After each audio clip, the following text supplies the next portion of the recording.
again of the picture that baptism gives. You know when you put somebody underwater, that's like a literal threat to their life. Have you ever thought about that?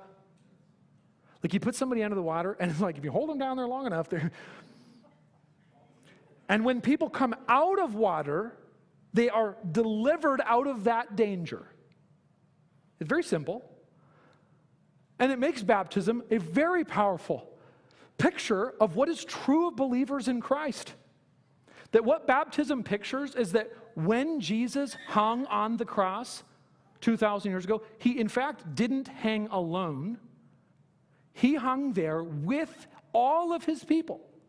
That's what Paul says. We have been crucified with Christ, and it is no longer I, but Christ who lives in me.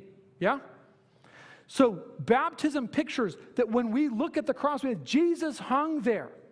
And by faith in him, by unity with him, I hung there too. And my sins were dealt with there. My sins were punished there. Justice was done to my sins there. And then when we come out of the water, it's a picture that when Jesus walked out of the tomb 2,000 years ago, he didn't walk out alone. He walked out, as it were, with all of his people in him, with unity with him. So all of that to say, the dark powers, they love when we go back to legalism because we're going away from Jesus.